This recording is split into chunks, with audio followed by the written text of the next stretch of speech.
Olá, eu sou a Carol Nogueira e esse é o Item Mais da CNN.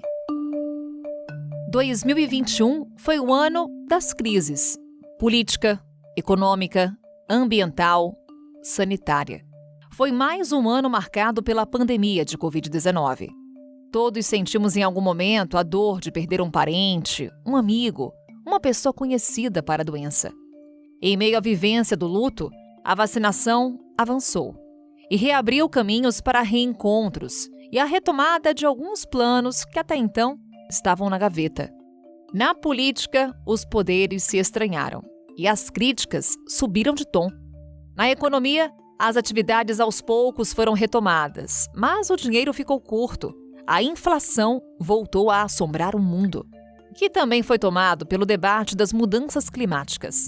A Amazônia apareceu no centro das discussões. São momentos marcantes deste ano que está acabando e que vamos relembrar neste episódio. Como chegamos até aqui e o que podemos esperar do que vem pela frente?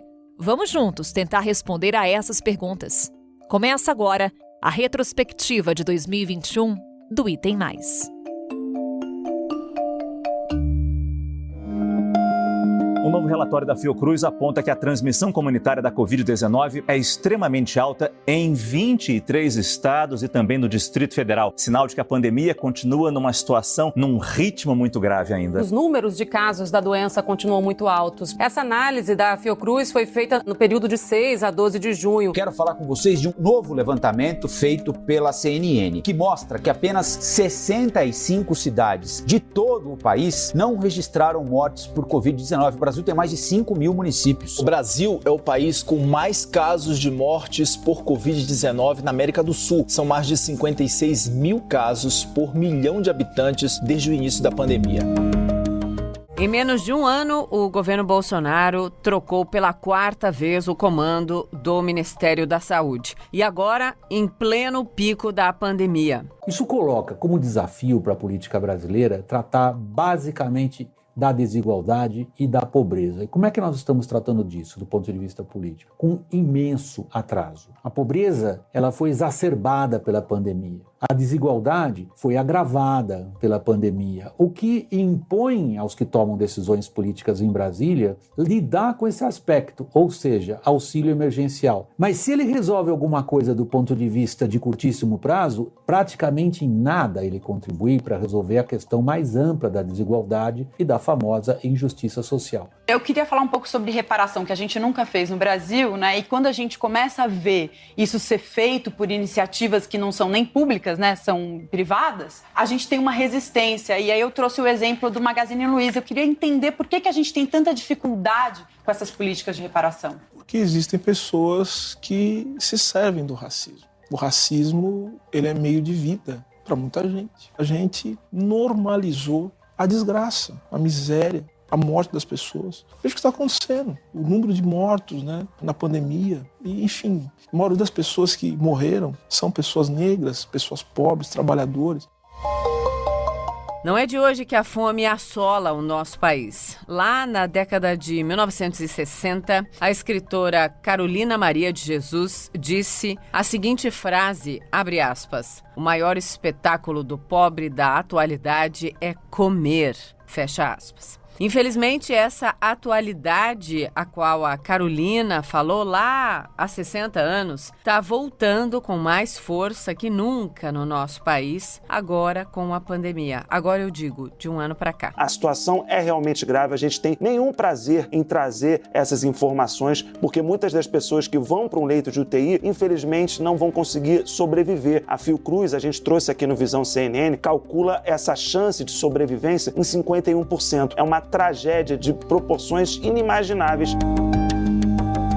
No momento em que estamos gravando esse episódio, 16 estados e o Distrito Federal estão com mais de 90% das UTIs ocupadas. E mais de 6 mil brasileiros estão na fila por um leito. Diante desses números, pode parecer que quem consegue um leito de UTI hoje tira sorte grande na luta contra a Covid. Só que nem essa chance de tratamento consegue dar um desfecho positivo para muitas histórias. No começo do ano, a Fiocruz publicou um estudo da revista científica The Lancet, apontando que 80% dos entubados com Covid morreram no Brasil em 2020.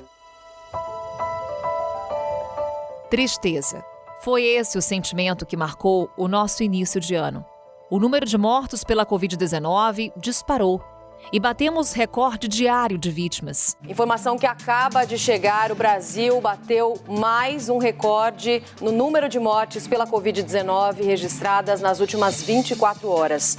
Foram 4.249 vidas perdidas de ontem, quarta-feira, até esta quinta-feira. São números atualizados do Conselho Nacional dos Secretários de Saúde, mais um número trágico que a gente traz aqui sobre as mortes pela doença, batendo mais um recorde. Só depois que a vacinação começou a avançar é que vimos esse triste indicador diminuir.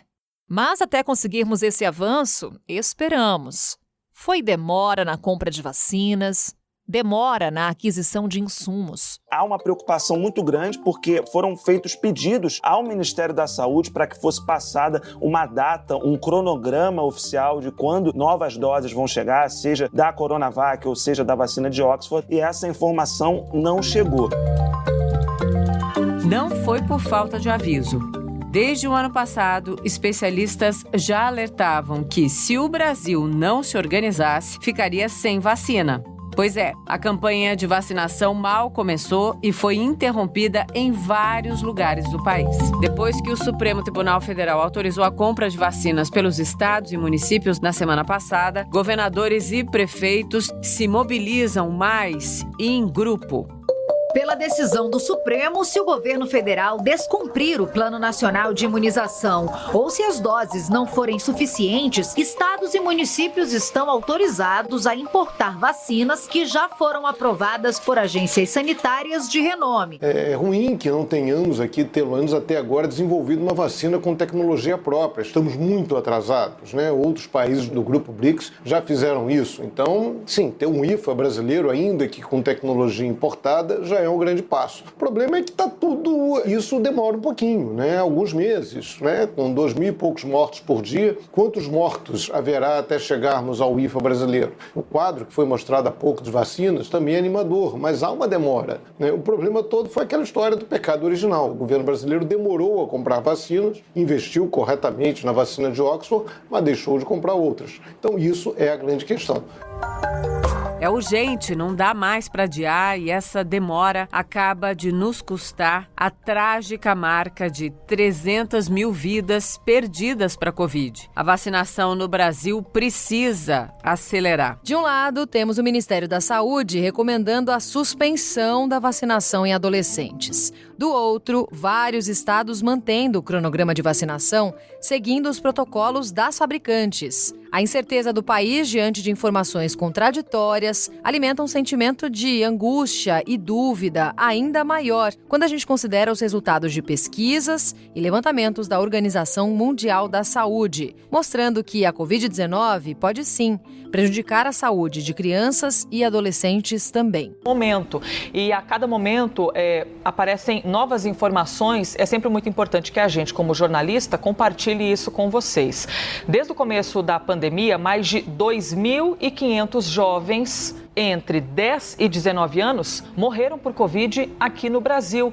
O ministro da Saúde, Marcelo Queiroga, garantiu para 2022 um total de 354 milhões de vacinas contra a Covid-19. Então, com isso, eu quero assegurar a todos os brasileiros que nos assistem nesse momento que estamos ainda mais fortes para, no ano de 2022, fazer uma campanha mais bem consolidada ainda. E toda essa demora ajudou a impulsionar uma das mais impactantes CPIs que tivemos. O Brasil acompanhou diariamente os embates entre senadores, que investigavam as ações e omissões do governo federal no combate à Covid-19. Nada disso vai impedir que a CPI conclua seus trabalhos, que se vote um relatório bastante conciso e com provas e com indícios fortíssimos para aquelas pessoas que perderam o time, deixaram de fazer, se omitiram, prevaricaram, cometeram os crimes que levaram a mais de 600 mil mortes no Brasil. E o reflexo disso, ontem, na CPI foi aquelas pessoas. Aquilo é o reflexo, aquilo representa mais de 600 mil mortes. Órfão, marido, pai que perdeu o filho, mulher que perdeu o marido, uma irmã que perdeu a irmã, que teve que assumir as 4 filhas que a irmã deixou.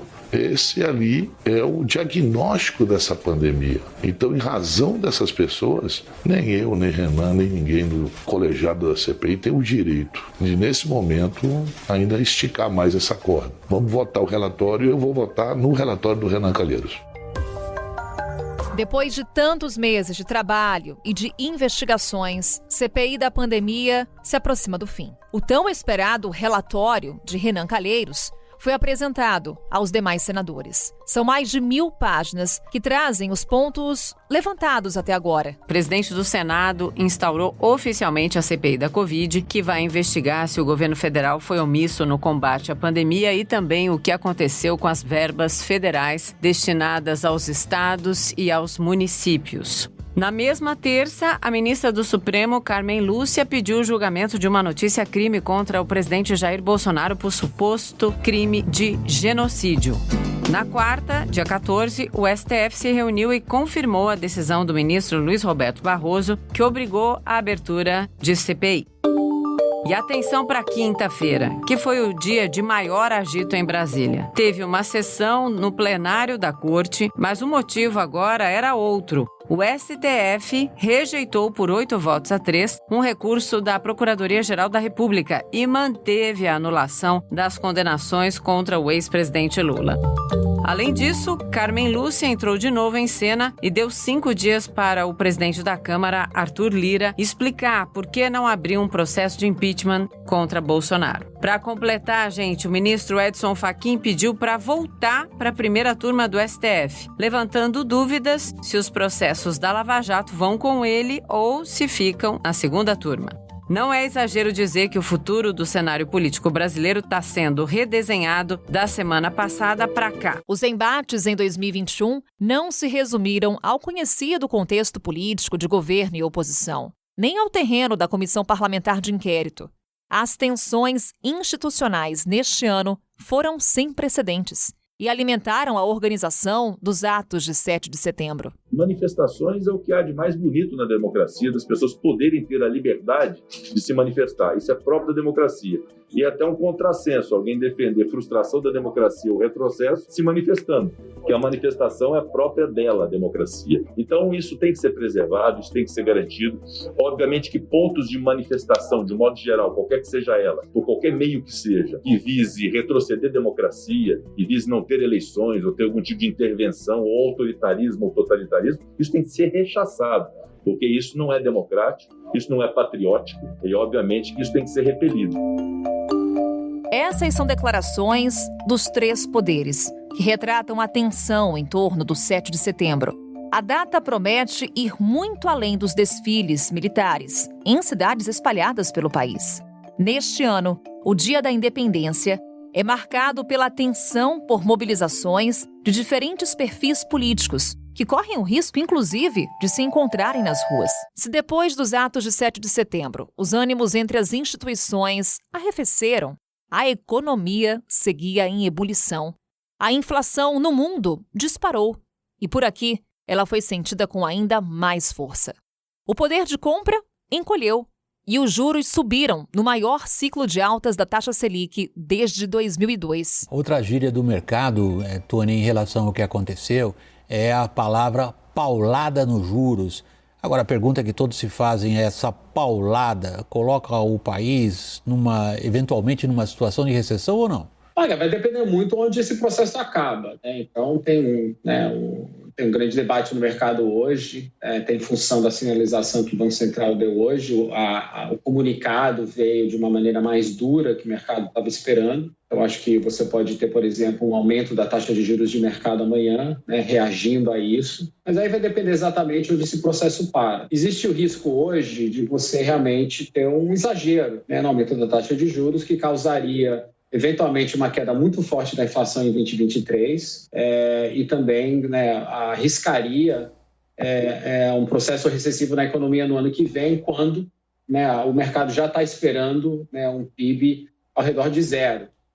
com as expectativas atuais. Então, esse é o risco que a gente enfrenta. Essa questão da dosagem, calibragem, será muito importante para a gente eventualmente ver qual será o custo para a atividade econômica desse processo de desinflação que é necessário. Os números do IBGE mostram que a economia brasileira entrou em recessão técnica quando há 2 trimestres seguidos de PIB negativo. Foi uma queda de 0,1% no segundo trimestre e agora essa nova queda de 0,1%. Essas 2 quedas trimestrais vêm depois de 3 trimestres seguidos de alta, o que mostra que a recuperação, que começou depois do período mais crítico da pandemia, se reverteu e a economia perdeu força. Nós estamos falando da grande preocupação de todo mundo, a inflação.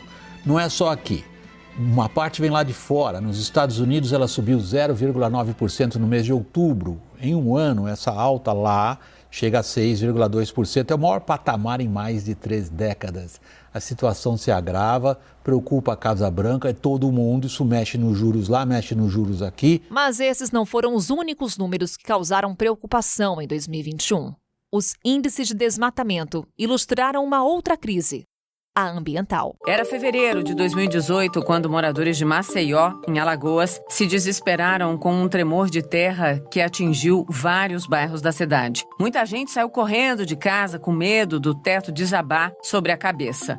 Foi nesse mês que as primeiras rachaduras começaram a aparecer nas construções de alguns bairros da capital alagoana e não pararam mais. Desde então, uma parte de Maceió está afundando. Não é exagero não, tá? O solo de alguns bairros, como Pinheiro, Mutange, Bebedouro e Bom Parto, começou simplesmente a ceder e várias casas e prédios já vieram abaixo por isso. Está se perguntando o que é que explica esses tremores num país como o Brasil, praticamente blindado de terremotos? A resposta veio em maio de 2019, em um relatório do Serviço Geológico do Brasil. O laudo aponta que esses tremores não tinham nada de naturais. Eles eram consequência de décadas de extração de sal-gema pela mineradora Braskem. De lá para cá, a área começou a ser monitorada e mais de 17 mil famílias já foram atingidas. Poucas semanas depois que o Brasil prometeu zerar o desmatamento ilegal até 2030, novos dados do Amazon, que é o Instituto do Homem e Meio Ambiente da Amazônia, e do INPE, o Instituto Nacional de Pesquisas Espaciais, mostraram que a situação na Amazônia se agravou de forma preocupante. Vamos lá, só no mês passado foram desmatados 778 quilômetros quadrados de floresta, ou seja, o pior abril da última década. A escassez de chuvas, neste momento em várias regiões do Brasil, acendeu o sinal de alerta para o fornecimento de água e também a geração de energia elétrica. Nos reservatórios do Sudeste, por exemplo, também do Centro-Oeste, deve chover menos que a metade da média histórica para o mês de junho. E esse cenário, como consequência, fez a Agência Nacional de Energia Elétrica acionar a bandeira vermelha 2. Para evitar um apagão com a situação crítica dos principais reservatórios do país, o presidente Jair Bolsonaro editou um decreto para a contratação de energia reserva. Esse decreto regulamenta a realização de leilões para contratar usinas que aumentariam a segurança do sistema elétrico brasileiro. Foram 20 minutos no escuro, mas que, curiosamente, serviram de presságio para uma situação que pode acometer todo o Brasil nos próximos meses.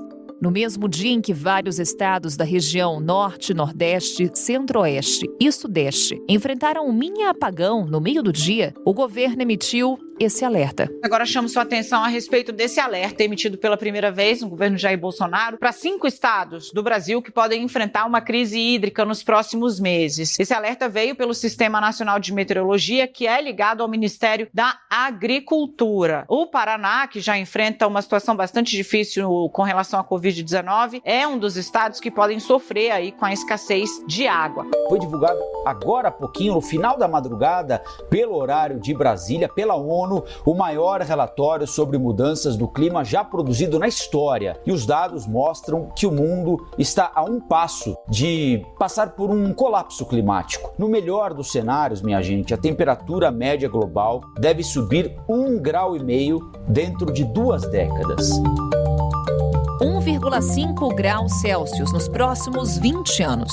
Pode até parecer que não é muita coisa, mas isso já é o suficiente para desestabilizar todo o clima no mundo. E essas são previsões otimistas. As mudanças climáticas foram sentidas e ganharam destaque nas discussões internacionais. O segundo semestre começou com a reunião da Cúpula do Clima, organizada pelo presidente dos Estados Unidos, Joe Biden. Meses depois, aconteceu a COP26, a Conferência das Nações Unidas sobre o Clima. Nos dois eventos, o Brasil esteve presente. Nós continuamos atrasados nessa luta contra o aquecimento global. Até mesmo durante a pandemia, que a gente falou que as grandes cidades haviam diminuído muito a emissão de gases poluentes por causa do lockdown, dos bloqueios, a economia paralisada, então as pessoas sem sair de casa. Nem assim a emissão de gases causadores do efeito estufa parou completamente. Portanto, não foi suficiente para reverter o aquecimento global. Com isso, a meta do Acordo de Paris, que era reduzir para 1,5 graus o aquecimento em comparação aos níveis pré-industriais, pode não ser alcançado. Esse é um dos muitos relatórios, um dos muitos estudos que vão ser discutidos na COP26 em Glasgow, na Escócia, que vai acontecer no final de outubro e os primeiros dias de novembro. Mas nem tudo foi problema. Tivemos grandes vitórias, com direito a pódio. O Brasil teve recorde de medalhas olímpicas em Tóquio. Com 1 ano de atraso, os Jogos aconteceram de um jeito diferente daquele que estamos acostumados. Afinal, as competições foram realizadas em meio à pandemia. Para uma boa notícia para os amantes do esporte, apesar da pandemia, a Olimpíada de Tóquio vai acontecer e vai ser este ano. A informação foi confirmada pelo primeiro-ministro japonês. Em um comunicado, o premier disse que os Jogos serão seguros e protegidos. Acrescentou que os Jogos Olímpicos podem servir como um símbolo de solidariedade global. Protocolos de segurança tiveram que ser adotados. O público estrangeiro foi proibido de entrar nas proximidades da Vila Olímpica. Atletas, comissão técnica, delegações, voluntários tiveram que ser vacinados. E o monitoramento contra a Covid-19 é seguido de forma rígida. O Ministério da Saúde anunciou que a delegação olímpica, que vai aos Jogos de Tóquio, vai ser vacinada contra a Covid-19. Vão ser mais de 1.800 atletas e comissão técnica que vão ser imunizados antes de viajar. As doses foram doadas e não vão interferir no Plano Nacional de Imunização. Ainda assim, nossos atletas continuam treinando com todos os cuidados. As diferenças não ficaram restritas às medidas sanitárias. A Olimpíada de Tóquio abriu espaço para discutir a saúde mental. A estrela norte-americana da ginástica artística, Simone Biles, desistiu de competir na final do individual geral da ginástica nos Jogos Olímpicos de Tóquio. Depois de uma avaliação médica, a atleta, que tem 24 anos, decidiu que tinha de focar na saúde mental. Toda essa situação, esse cenário da Simone, apesar de ser, triste para ela, eu imagino que um atleta não queira passar por esse tipo de adversidade, tem um lado muito positivo da gente poder trazer à tona a discussão da valorização da atenção para aquilo que está aqui dentro da nossa cabeça, as emoções. Aliás, o dia aqui começou com um feito histórico, que é o da Raíssa Leal. A fadinha, de 13 anos, se tornou a mais jovem medalhista da história olímpica brasileira, faturou aí a prata no skate street. E no surf, Gabriel Medina e Ítalo Ferreira avançaram às semifinais, agora há pouco. Gabriel Medina encarou um francês nas quartas de final e se classificou com um pouco menos de 2 pontos de vantagem sobre o rival. Já Ítalo Ferreira superou o japonês, dono da casa, com mais de 4 pontos de vantagem. E o Pedro Barros, catarinense de 26 anos, que ficou lá na segunda colocação na categoria par masculino. Ele obteve nota 86,14 na melhor das 3 voltas pelo circuito e ficou atrás apenas do australiano Keegan Palmer. Terminamos a Olimpíada de Tóquio no 12º lugar no quadro de medalhas. Nossos atletas subiram ao pódio 21 vezes, apesar da queda do investimento público. Futuro. O que ele nos reserva? Chegamos ao fim de 2021 com uma nova variante do coronavírus, identificada pela primeira vez no sul da África. A Ômicron se espalha pelo mundo, ainda cercada de dúvidas e incertezas. A chegada dessa nova variante fez com que países adotassem medidas restritivas. Muitos anunciaram bloqueios totais ou parciais a viajantes vindos de países do sul da África. O Brasil foi um deles. A pneumologista e pesquisadora da Fiocruz, Margarete Dalcomo, afirmou à CNN que é necessário reforçar o controle nos aeroportos. Nós estamos testando muito pouco, nós estamos sequenciando menos do que deveríamos. Então é muito importante que o controle de entrada de passageiros seja feito com o maior rigor possível, testando, colhendo, sequenciando, exigindo passaporte vacinal, como nós já dissemos várias vezes. Então nós precisamos aguardar, tudo está sendo muito rápido, a cepa foi detectada na África do Sul, nos preocupa sim, tendo em vista que a taxa de vacinação em todos os países da África, e particularmente na África do Sul, ela não passa de 28% a 30%, ou seja, não há nem um terço da população sul-africana vacinada até o momento. Então, eu diria que, do ponto de vista médico, sem dúvida nenhuma, é uma situação que nos preocupa. A Organização Mundial da Saúde pediu cautela com a possibilidade de uma imposição apressada de restrições de viagens relacionadas à nova variante. A OMS defende que é preciso realizar uma avaliação de risco baseada na ciência. Se o alerta do mundo contra a Covid-19 está ligado, a ciência faz sua parte e nos enche de esperança. A vacinação contra a Covid-19 avança e farmacêuticas testam medicamentos que vêm se mostrando eficazes contra o coronavírus. Falar em Pfizer, a farmacêutica anunciou agora há pouco que a pílula anti-Covid-19 desenvolvida por ela é quase 90% eficaz em evitar hospitalização ou morte pela doença. Os resultados do estudo em fase 2 mostram uma resposta robusta do tratamento contra infecções graves causadas pelo coronavírus em adultos. A performance do Paxlovid, como foi chamado, foi maior quando utilizado após 3 dias do início dos sintomas. O remédio utiliza uma combinação de 2 drogas, entre elas um novo antiviral. Os acordos ambientais podem garantir um futuro mais sustentável. Os compromissos são ambiciosos. Em 2022, começa o desafio de tirá-los do papel. O momento agora é de comemorar o mercado, a criação desse mercado global, mas é hora de agir na nossa principal fragilidade, que é o desmatamento ilegal. Semana passada, junto com o Ministério da Justiça, o ministro Anderson, nós anunciamos que vamos criar uma operação Guardiões do Bioma, que foi um sucesso em relação aos incêndios, que reduziu os incêndios na área de atuação, que foi do Pantanal, a parte do Cerrado e a Amazônia em 13%, especialmente na Amazônia em 26%. Então nós vamos fazer, diante dos números inaceitáveis do desmatamento que foram anunciados na semana passada, junto com o ministro Anderson, de forma integrada, IBAMA, ICMBio, Força Nacional, Polícia Federal irão atuar de forma contundente para eliminar os crimes ambientais, especialmente na Amazônia. Vamos ter mais recursos, mais homens. Durante os últimos meses, eu viajei praticamente toda semana até a Amazônia para ver essa integração e nós com certeza seremos muito mais contundentes para atingir o principal objetivo dos nossos compromissos, que é eliminar o desmatamento ilegal na Amazônia. E na política, a corrida eleitoral, que deu os primeiros passos em 2021, vai virar maratona no ano que vem. E nós estamos falando de eleição o ano que vem. Ao que parece, os planos deles foram jogados de pernas para o ar pela entrada do ex-juiz, ex-ministro da Justiça Sérgio Moro na corrida. De fato, independentemente se a gente gosta ou não gosta da figura política do Sérgio Moro, está provocando uma movimentação, eu acho que muito mais rápida. Eu digo acho, porque isso é uma impressão, é uma percepção, é algo subjetivo de fato. Está provocando com que os outros se movam. E houve uma série de movimentos. Movimentos vieram por parte do Bolsonaro, vieram por parte do MDB, que está lançando a senadora Simone Tebet, outro nome novo, de impacto na política brasileira.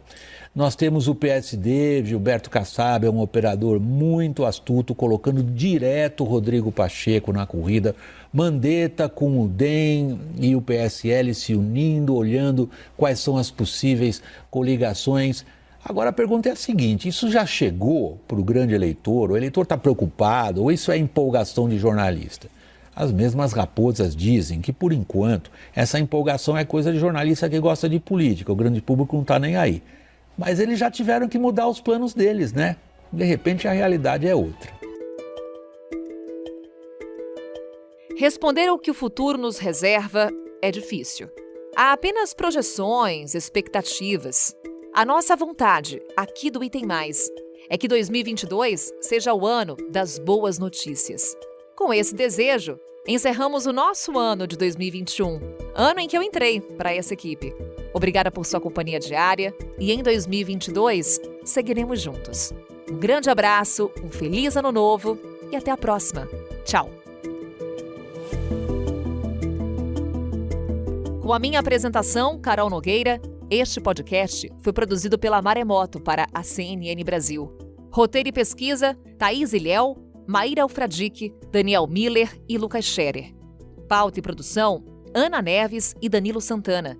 Edição e sonorização, Murilo Lourenço, Nathan Kleiman, Tamires Pistoresi, Ana Mariquito, Luan Alencar, Vinícius Krieger e Adriana Sanches. Coordenação geral, Paula Weinberg. Coordenação de produto, Verônica Schneider. Coordenação editorial, Diego Toledo. Você também pode ouvir o Item Mais no site da CNN Brasil. E aproveite para conhecer os nossos outros programas em áudio. Acesse cnnbrasil.com.br/podcasts.